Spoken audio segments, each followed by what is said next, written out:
What's up, everybody? Thanks for joining us on another episode of the non-applicable podcast. NXT version. Yeah, Next. I still want to call it the NAXT. Next. Works. Working title. NXT that aired May 3rd on the WWE Network. W.E. I'm Chubbs. I'm one take. Find the podcast stuff on Facebook, Twitter, Instagram, all at na.podcast919. One Take and I are on those sites as well. It's on the screen. Show is. While you're here, like, share, and subscribe. Seriously, share and emphasize the subscribe when you share. Yeah. I'm emphasizing the share. Come on, Sam. And then when you do, emphasize the subscribe. Come on, Sam. At Appreciate the end of the it. video, all of our videos, you even have the option to come up on the screen. Last 3 minutes of the video, little icon pops up. Hit that stuff. Yeah. Hit it, son. Because while we do appreciate our small, I was going to say short, but that doesn't, small Yeah, fan that's pretty base. average Yeah. We want more. Because We need more cowbell. we enjoy doing this, and we want to do it for more than just ourselves. Yeah, even though it's all well and dandy, and that's kind of what it started as, more or less. But Yeah. Come on. come on, Sam. Come on. All right, moving on. Come on. Do it. Come on. Do it. Come on. So, Back to NXT. I was an idiot last week when we talked about NXT. Just last week? Yeah. Because I will, you know what? We'll get to that. So, we had Killian Dane versus Danny Burch. They call him Killian Dane. I always know him as Big Damo. I don't know if he just has both names or maybe he was Big Damo before NXT. Was he in Ring of Honor? Huh? Was he in Ring of Honor? Honestly, I don't remember. Oh. You may know Danny Burch from such things as the United Kingdom tournament. I was going to say films or programs, or I don't know, whatever.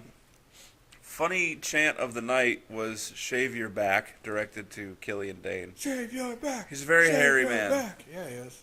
Kind of gross. Kind of. Especially it gets all sweaty. And this reminds me, Along Came Polly? Yeah. Rainmaker! Yeah. Oh, when he jumps up. Yeah, and he comes down on his chest and it's all sweat and gross. And That's terrible. it's terrible. Killian Dane. Listen, Ernie. Let me tell you about Kobe Bryant. Killian Dane is actually very entertaining in the ring. Yes. I'm kind of, I don't want to say pissed because that's way too strong, and I don't want to say annoyed because that's also too strong. His finisher. Is it better than Jinder Mahal's? It's the same as Kenny Omega's. It's the one-winged angel. That's what Kenny Omega's is because he names it after Final Fantasy. Okay. It's the same thing. Why does it annoy you? Because if Kenny Omega comes to WWE, I feel People like are going to be like, it's Killian Dane's finisher. No, I feel like he's going to have to, or he's going to want to change it because, I mean, his is a little bit different as far as, Killian's is kind of, smooth. Not, he just does it in, one motion opposed to, Kenny does it a couple different ways. He does one where it's kind of exaggerated, where he pushes the guy up higher and, pushes him further away from him. And then if it's, a smaller guy, he kind of, does it really quick. He slams him real quick, which looks more ferocious to me. Ferocious. Anyways, I like Kenny Omega, so it's his move. All right. But he's really overrated. I don't... That's an inside joke. No, and I think we should explain it because... It's stupid. So somebody had posted, was it on Instagram? Whatever, doesn't matter. Yeah, it was actually somebody that liked one of our posts, so I went and checked out their page to see if they were a bot or real. Yeah, they had this thing. It was most overrated wrestlers.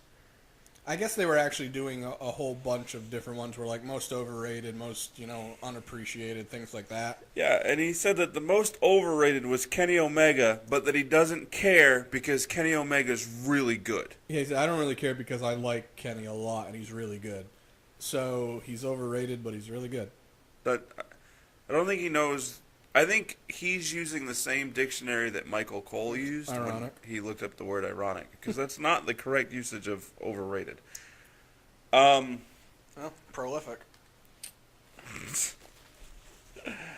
So moving on in the show, Are you going to actually talk about that match? It was a decent match. And Killian Dane won. And only Eric Young came out, which I'm still kind of confused about. I don't remember the other dude's name. I always forget it. I don't either. He didn't come out at all, and Nikki Cross didn't.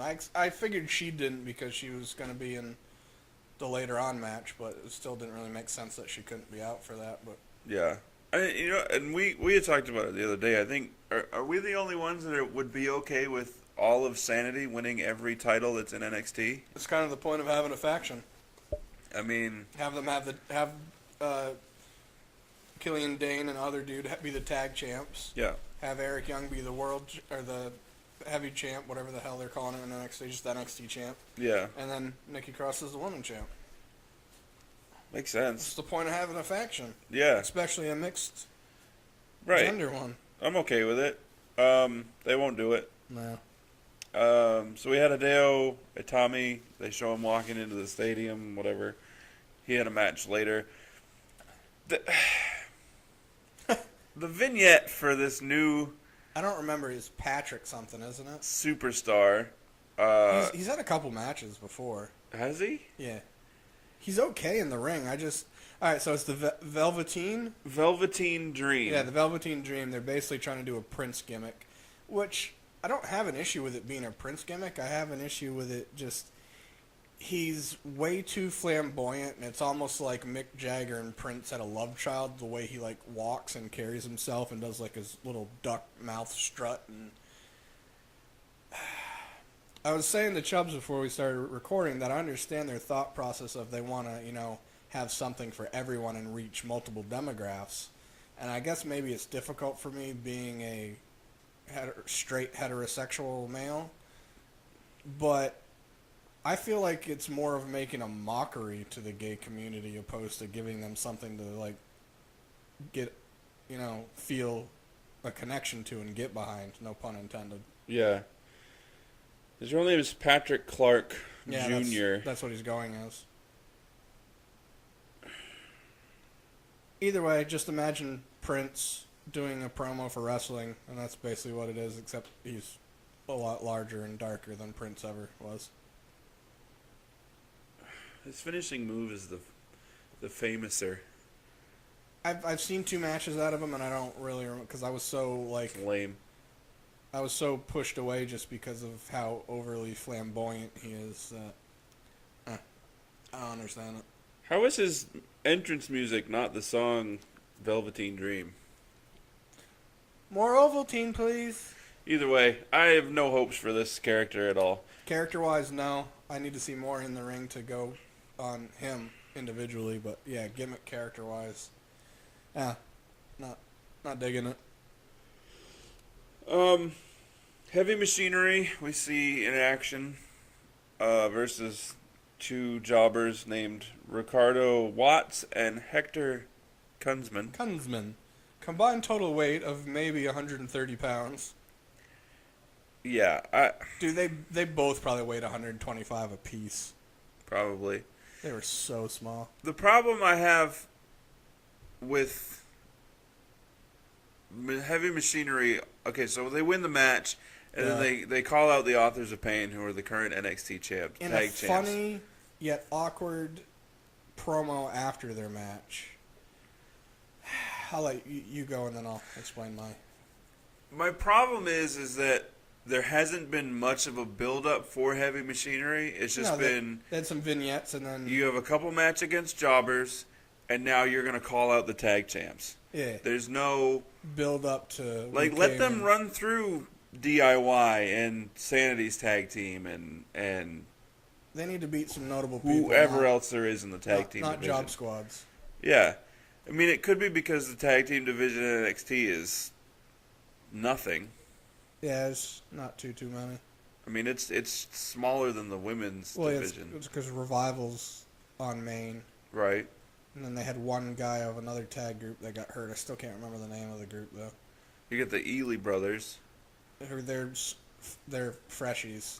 They're fish, so. Yeah, but at least they're more qualified to fight than the job squad that they rolled out there. Yeah, at least size-wise, would look like a fight. Yeah, So I'm okay with it, I guess. I just wish they would have built it up better, and I am looking forward to just the sheer size of the two Yeah. teams clashing. I feel like Otis is the male version of Nikki Cross. Like he just, yeah, he's always looking all over the place. He never seems to know where he's supposed to be in the ring when he's not the one that's the focal point. Like when they were doing the promo after the match, he was just like kind of walking around all like, am I supposed to be here? Am I supposed to be here? And then looking around, and then his hair's in his face, and he looks like he's trying to eat his hair. Then he looks like he's just trying to eat his own words. So, I don't Well, know. he is hungry. Beefy. All right, so my issue, They did have the beef chant. Yeah. That was pretty funny. my issue with Heavy Machinery is, I'm not gonna say that I'm not entertained by them because I am, but then I'm instantly drawn back for the same reason I'm drawn back from the Fashion Police. I like Tyler Breeze. I like Fandango. I like them as a tag team. I think they do a very good.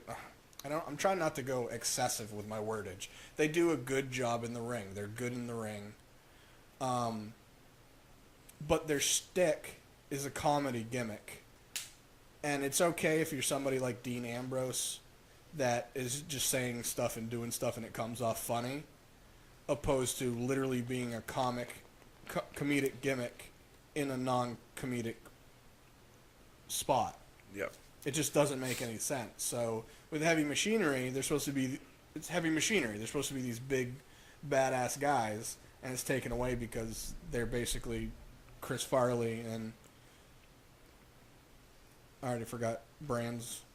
Russell Brand. Yeah, Russell Brand ate 3 more Russell Brands.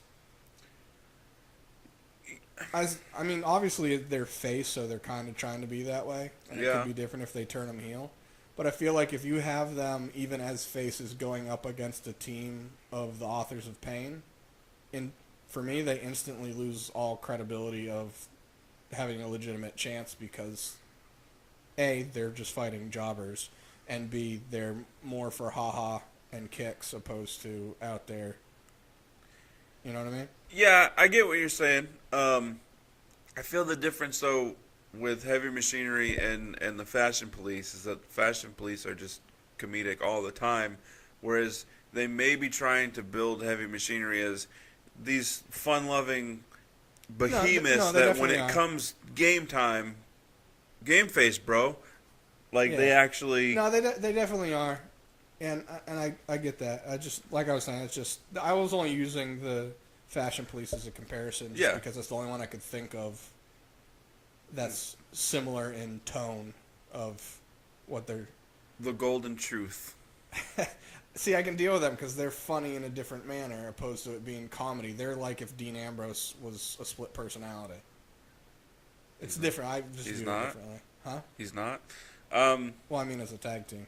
That'd be a good tag team. That'd be funny. Somebody has split personalities as a tag team.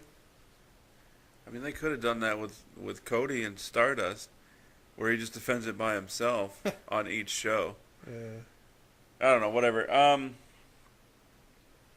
Yeah, no, I get what you're saying. I mean, obviously gonna give them time because this has been like The third match? their third match in like their 4th or 5th week actually on TV. Yeah. I was counting their backstage.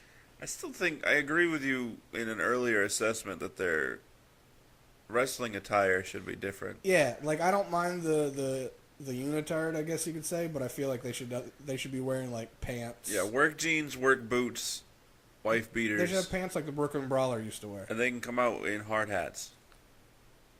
Yeah, something. Yeah. Or they come out with a road sign, the one that has stop go, and kind of use that in a match as well. Speaking of other tag teams, I mentioned that I'd like to see them go through DIY. DIY was not been on And air just been for doing a while. The house shows. Yeah. I had a backstage interview saying I think it did kind of set up for Heavy Machinery versus DIY. Well, yeah, they basically said, hey, we've already won the championship before, and B, we're the team next in line, not you fresh fish. Yeah. The line starts behind us. Right. So they'll probably have a match, which would help Heavy Machinery because DIY is incredible. Yeah. I like DIY. So we'll see. As I mentioned, Hideo Itami, he had a match against Kona Reeves, who, according to one take, looks like a Samoan Jersey Shore guy. He's the Samoan Paulie D. Texas, Sona quick. I agree with you 100%. Hideo Itami wins, obviously, because they're pushing him. Yeah, because they were starting to push him before he got hurt, and then he got hurt, so it obviously put a kibosh on that because he's been gone for a while. Yeah. It was a decent match. It looked like Kona tried to get the jump on him and attacked him as the bell rang or just before? Just as. Yeah. So we got the jump on Hideo, and Hideo did a good job of, selling it where, it was kind of hurting him, and then he got hit once, and he just kind of, stood up and stared at him like, all right, I'm pissed now. Yeah. And I didn't really fully notice, but I heard makes sense for a small guy. Yeah. He when he had Kona down on the mat in the corner and he was stomping him, it looked like he got a couple fattats in. So Hideo wins. His finisher is the real version of what Naomi's would be. Well, his is the go to sleep, which is what CM Punk had. Yeah. Oh, he uses his knee. That's right. Yeah. And Naomi kicks. Yeah. Bad. Yeah. But it definitely Naomi needs to get that smoothness of. Yeah, it needs to be timed opposed to they hit the ground and they're sitting there in the finish them. Yeah, it's dumb. Drew McIntyre will be on next week's episode in a match. I don't. Aleister Black will be. I know they did I'm assuming Drew will be as well. They had a Drew video package. Yeah, I don't remember what it was for though. I think it was just the regular. Just it's hard to do when he's only had 2 matches in NXT. Yeah. So you just show those 2. Yeah. I mean, I don't remember it being a long one. It was basically just showing that he's being portrayed as a beast. So definitely looking more forward to his go this time around than his first one. Yeah, they did. Yeah, they did point out how he was handpicked by Vince McMahon before. And then he just kind of didn't pan out. So they finished up the Who is Roderick Strong story, which, whatever. If you watched it, you did. I didn't dislike it. Like I was saying to you before, I didn't dislike it. Like I thought it was cool. It just in my brain, I'm trying to figure out what their whole thought process behind it was. Like, are they just trying to get a sympathy angle so people will get behind him, and then also he's a new father for people that didn't know. So now this whole second package is about how he's got his fiance, and now he's got a kid. So he feels like he legitimately has something to fight for, opposed to just being a fighter himself. Now he has a family to fight for.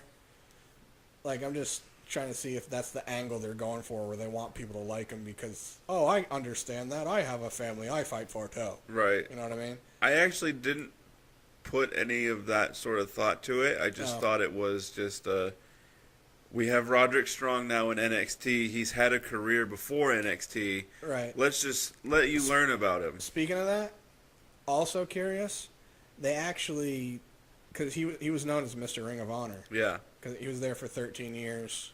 Yeah. And did a lot of work there. In the video package, they had him doing a workout wearing a Ring of Honor shirt, which I found funny that they allowed that. And they even said, his nickname of Mr. Ring of Honor. And I feel like, at first I was like, ooh, wow. WWE actually admitting there's other wrestling brands out there. Right. But I also feel like, I didn't think about this at first, but, I mean, they have stuff on the network from Ring of Honor for the guys that used to be in Ring of Honor. Yeah. So they have a good, in quotation marks, relationship. Didn't they buy the library of Ring of Honor? The ones for guys that they have on roster, I think. But either way, I saw him wearing that shirt, and I was like, really? So we were saying earlier, before we started recording, and I said I'd wait until the show, is you were saying you thought he was going to be jobbed out to Hideo. Yeah. I don't think he's going to be. I think that... Which I think since... next on the notes. Oh. What? That Bobby Roode was talking with William Regal after that, and Regal announced that because Roode was saying that Hideo hadn't earned his spot. He's been coming gone. back. And he hasn't. Yeah. And so Regal said that next week Hideo will fight Roderick Strong for number one. Yeah, for a number one contender. And I think that Roderick's jobbing out to Hideo. Actually, to tell you the truth, even though I'm the one that wrote those notes down, forgot. In my head, I was like, it's going to be Hideo versus Bobby. I wasn't thinking. I forgot it was the number one contendership. That's actually a good point. They might have him job it out to him then. Oh, that's going to be tough because they're trying to build both of them right now. That's early dumb booking. Yep, that's WWE in a nutshell. Triple H, get your together. Yeah. Anyways, my whole thought is the way they've been doing his vignette packaging for him over the last 2 weeks, and they've been referring to his time in Ring of Honor and him being known as Mr. ROH, is that they might try to do a similar thing in NXT and give him it might not be now. This might just be the lead up for it, where after, Bobby Roode goes to Maine and those guys go to Maine, he might end up being Mr. NXT. Maybe. He's good in the ring. I haven't seen enough of him. I've seen one match in NXT with him, and it was the 6-person tag, I think, match. Yeah, him and I don't remember. Was it Cassius? Was Ty Dillinger and Cassius Ohno? Yeah. Yeah. That's the only match I've seen him in NXT. The only stuff I know of him is from Ring of Honor or just indies in general. Yeah. And highly entertaining as far as I was concerned. Okay. Moving on. Main event from NXT was the women's Battle Royale. Number one contender Battle Royale. 15 chicks in the ring. I actually... No, because I watched it before you, right? Yeah. I messaged Chubbs while I was watching it and said no spoilers, but I didn't realize I didn't want to see a women's battle royale until it happened. Like, it wasn't overall, it wasn't a bad match. It was way better than I had anticipated, given how, at least on the main roster, the more women you involve in a match, it's just a big old the cluster. worse it is. Well, all right, so let me be more specific. I'm not saying that I didn't say that because it was a bad match. I said it because the women from top to bottom are so much smaller than the men that their spots when it's supposed to be teasing of them going over the top rope but not, it looks ridiculous because they are so much smaller that you can see the emphasis of obviously, well, I shouldn't say obviously, if you know how professional wrestling works and there's people in the ring, 2 people in the ring or multiple people in the ring, it's teamwork. Even if somebody is putting out the beating and you're doing, suplexes and power, it's teamwork. It's not one person doing it. It's teamwork. Right. Because if one person's doing it, you're going to get hurt. So you work together to do stuff to make it look fluid and real. Yeah. With the women being so small, them trying to get over the top rope or get somebody over the top rope or do those spots like they do in every Royal Rumble or Battle Royal, it looked awful because of how small they were. And it was just like, all right, I got to jump up to the rope now. Catch me quick. Yeah. And then, try to push me over. Okay, they did as well as they could based on what they were working with. Yeah. But it takes away from the match overall because them being so small. And this is where I said at the beginning of the show where I was dumb last week. We had mentioned that this match was happening in last week's episode. Right. And I had questioned Ember Moon's participation because forgetting that NXT tapes a week in advance, ahead of time, yeah. I knew of Ember Moon's injury right before it happened at the Battle Royal. So in my head, I assumed it had happened some other time. Right. And I was thinking it was affecting her participation in the Battle Royal. It's actually funny that you say that because even though my brain, I knew that it was taped ahead of time when I was watching it, and I was like, oh, I guess she didn't get hurt. Right. Because I wasn't thinking that it was pre-recorded and that was the match that she got hurt in. Yeah, it bothers me that it's pre-recorded. Yeah, like I've said, is this our second or third NXT one? Second. Well, either way, we've talked about NXT before. Even though I understand their thought process of it's the performance center and that's all details involved as far as from top to bottom. So it's production, it's doing the ring stuff, it's refs, it's wrestlers, it's everything performance center. So I understand why they tape it ahead of time because they're trying to get the performance crew experience as well and the film crew. I just kind of wish they'd find a way to do it live and then have the production company be able to do other stuff to get their experience. I mean, have them do some better vignettes or... I don't know. Yeah, no, I'm with you on that. So, all in all, the Battle Royal... Yeah, overall, it was a decent match. Like I said, I just got taken out of it because of them being so small and the spots looked... And it got better the fewer that were in it. Well, yeah, because they started out with 15, and basically it was almost all the women in NXT. Yeah. And some of them haven't even been on TV yet. Right. And some of them have been Some of them never will be again. But it came down to Ember Moon, Nikki Cross, Ruby Riott. and Ruby Riott, which was surprising to me because I thought that Ruby and Nikki were going to take each other out early. Yeah, we said that last week. Yeah. And I must have thought of it after we were done with that episode where I was like, yeah, it's probably going to end up, I'll let you go, the way it did end up. Yeah, I really thought that they were take them out early and they were going to set up for a feud ending, like no DQ or a cage match or something. Turns out Asuka comes interfering, demolishes all of them. Takes the three of them out. And this is where Ember Moon got hurt. In actually a cool spot where Asuka just throws her out of the ring. And luckily, Ember is as athletic as she is. She was like shot out of a rocket. Yeah, and she ends up hurting her shoulder. Well, she went out of the ring in a like where the ring post is, but instead of hitting the ring post, she flew past it and hit the guardrails.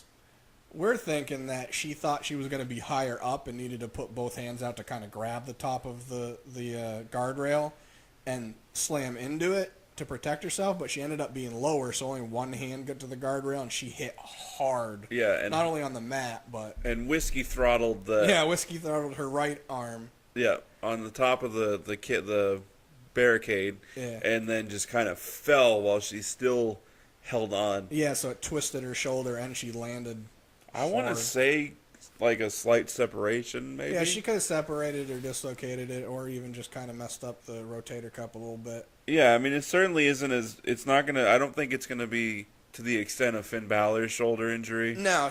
Or Hideo Itami's shoulder injury. She's been in a sling, but WWE hasn't announced that she's hurt, so I'm guessing they think it's just a minor thing. Yeah. And I think the good thing for her is since she is athletic, she's got enough flexibility in her joints to where that probably saved her. Yeah.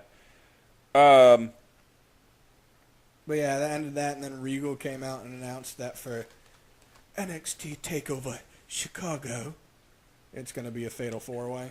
Yes, and assuming that Ember's not too hurt, if she is, it'll just be a triple threat, right. And then... You think that if she is too hurt, they'll end up having it where she comes out anyways, and like maybe she's attacked ahead of time or something to sell? Maybe. I'm wondering if they could use this as, say Asuka ends up dropping the belt, and then Ember comes back, right, and just goes crazy on Asuka for injuring her and costing her that match. Then that's what pushes Asuka to the main roster. Yeah, I get their reasoning behind that, but I'm still of the thought process. If you're going to build somebody the way they've built Asuka... Yeah, I'm not saying they're going to... Oh, no. That's what I think they could do. I'm saying that they probably will do something like that.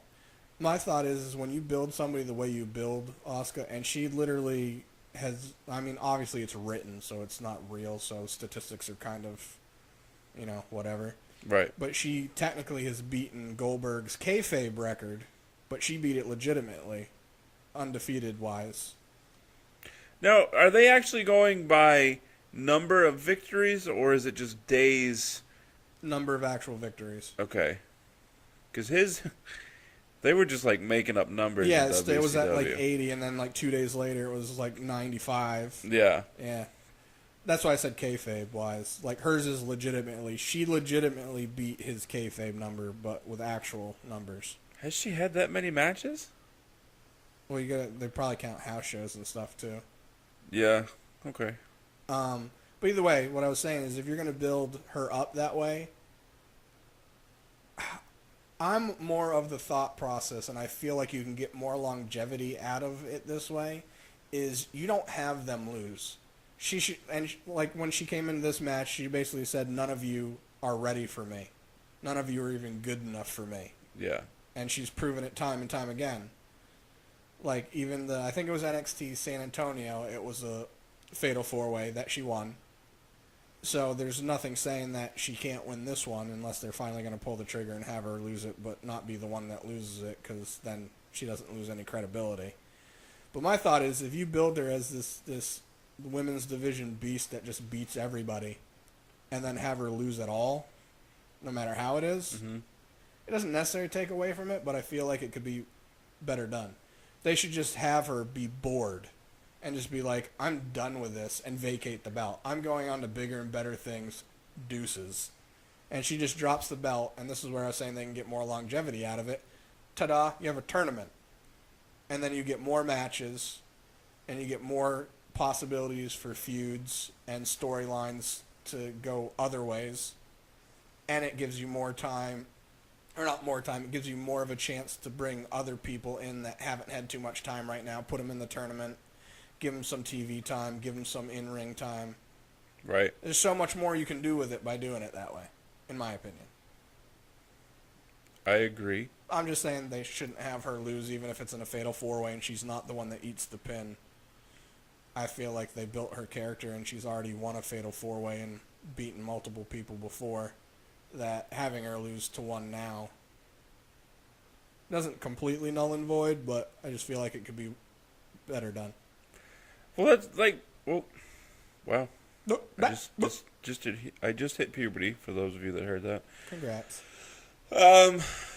That's not true. I'm 29. I hit it a while ago. Twat. But see, that's the problem, and that's, how do I want to word this? Better than you are now? It's the same with the way that they had been building up Braun Strowman. And then all of a sudden, he's just going to get beat clean. Yeah, you can't build somebody up and then have them. Cleanish. Like, I understand the thought process of having somebody built up and then losing clean because you're trying to make the other person look strong.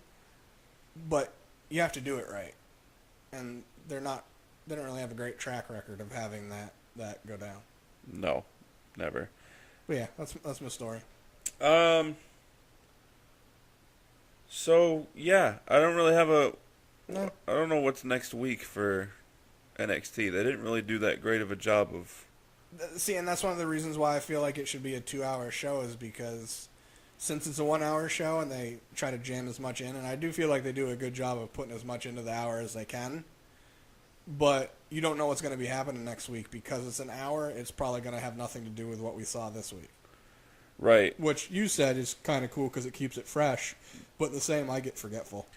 Yeah, I do. I want a little bit of a heads up of what's happening. I'm cool with it, being broken up a little bit, but yeah. I still want to know going into it. Yeah. So other than Hideo Itami versus Roderick Strong, and ALEISTER Black, which I don't know who he's facing. It might be another jobber. probably. And probably a Drew McIntyre. I don't imagine them not having him have a match 2 weeks in a row on the network. Right. I haven't seen Cassius in a bit. That's right. Speaking of Aleister Black, Tommy End. I like him She's badass. in ring. I don't know as if I've heard him on the mic. His promo vignettes before he came on was him talking. You don't remember, do you? I do, but I feel like that's a little bit different than when he's got him. If you give him a microphone and he's in the middle of the ring. No, I'm with you. I don't know. I'd like to see him maybe work out a little bit more. He's weird built. Like he's another guy. Like he's in shape but not. Right. Like especially in the mid region. Yeah. Yeah. He's also a guy that I'd like. Like I've seen. I know who he is. Like before he was Aleister Black. Mm-hmm.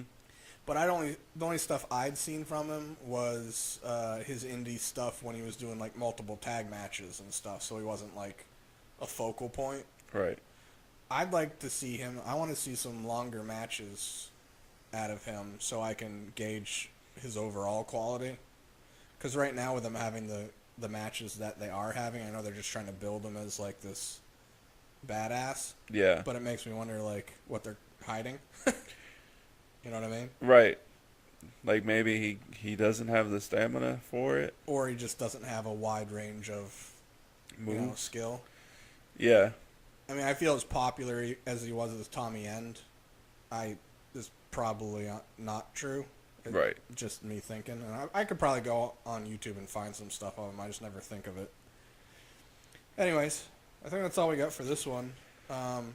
Be on the lookout for a new episode we are probably going to try. We're going to do a rumors stuff, like stuff we've seen and heard, and possibly add in some of our ideas for certain wrestlers on how we think they should be booked or things they could change from current storylines to make them better, in our opinion. Yeah. Or even, like, we could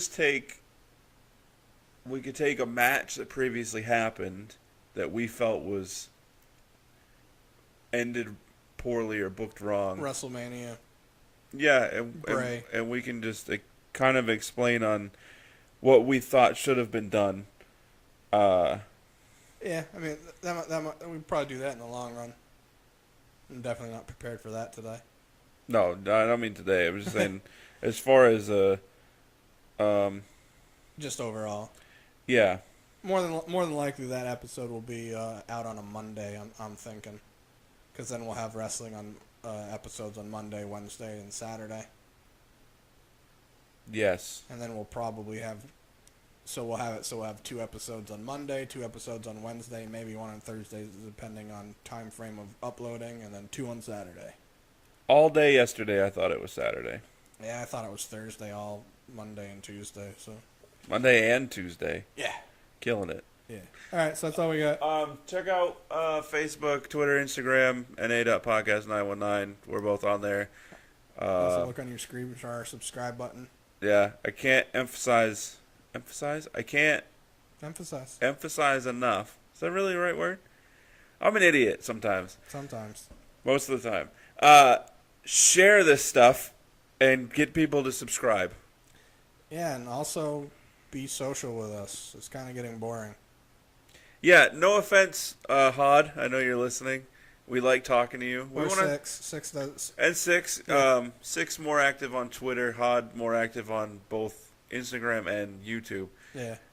We want to have conversations with y'all. So that's kind of the point of this. Yeah. I mean, I'm an antisocial person, and for me to be like, yo, be social, come on now. Yeah, that's how you know he's serious. But yeah, that's it. So be on the lookout for other stuff. Deuces. Double deuces.